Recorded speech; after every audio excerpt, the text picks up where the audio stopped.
मकड़ी, चींटी और जाला। एक प्रेरणादायक कहानी। एक मकड़ी थी, उसने आराम से रहने के लिए एक शानदार जाला बनाने का विचार किया और सोचा कि इस जाले में खूब कीड़े मक्खियाँ फंसेंगी और मैं उसे आहार बनाऊंगी और मज़े से रहूंगी।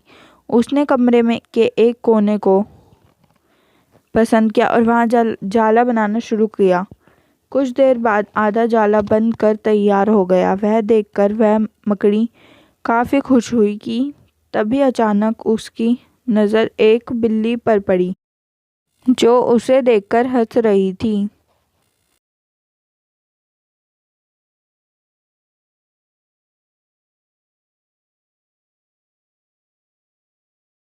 मकड़ी को गुस्सा आ गया और वह बिल्ली से बोली, हंस क्यों रही हो? हंसू नहीं तो क्या करूं? बिल्ली ने जवाब दिया, यहाँ मक्खियाँ नहीं हैं, ये जगह तो बिल्कुल साफ सुथरी है। यहाँ कौन आएगा तेरे जाले में?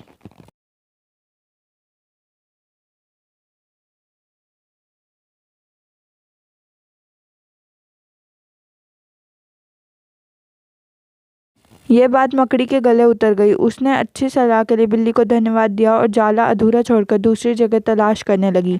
उसने इधर उधर देखा, उसे एक खिड़की नजर आई और फिर उसने जाला बुनना शुरू किया। कुछ देर तक वह जाला बुनती रही, तभी एक चिड़िया आई और मकड़ी का मजाक उड़ाते हुए बोली, अरे मकड़ी,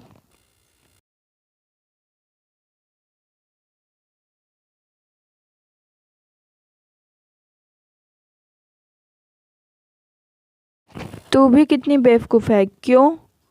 मकड़ी ने पूछा। चिड़िया उसे समझाने लगी, अरे यहाँ तो खिड़की से तेज हवा आती है, यहाँ तो तू अपने जाले के साथ ही उड़ जाएगी।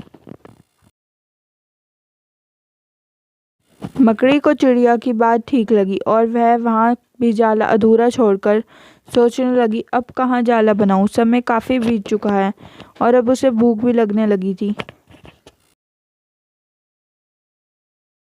अब उसे एक अलमारी का खुला दरवाज़ा दिखा और उसने उसी में जाला बुनना शुरू कर दिया।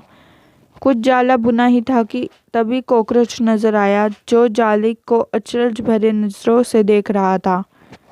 मकड़ी ने पूछा, इस तरह क्यों देख रहे हो? कॉकरोच बोला, अरे यहाँ कहाँ जाला बुनने चली हो? ये तो बेकार की अलमारी है, अभी ये यहाँ पड़ी है, कुछ दिनों बाद इसे बेच दिया जाएगा और तुम्हारी सारी मेहनत बेकार चली जाएगी। यह सुनकर मकड़ी ने वहां से हट जाना ही बेहतर समझा।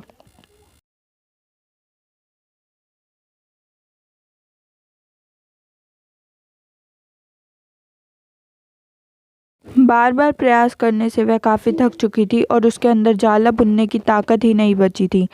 भूख की वजह से वह परेशान थी। उसे पछतावा हो रहा था कि अगर पहले ही जाला बुन लेती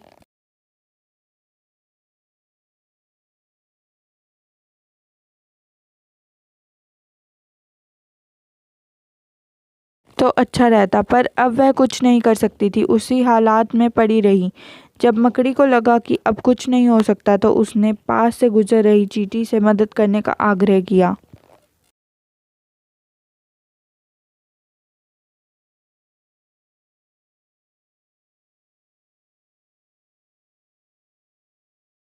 चींटी बोली, मैं बहुत देर से तुम्हें देख रही थी, तुम बार बार अपना काम शुरू करती और दूसरों के कहने पर उसे अधूरा छोड़ देती, और जो लोग ऐसा करते हैं उनकी यही हालत होती है। और ऐसा कहती हुए वह अपने रास्ते चली गई और मकड़ी पछताती हुई निढाल पड़ी रही।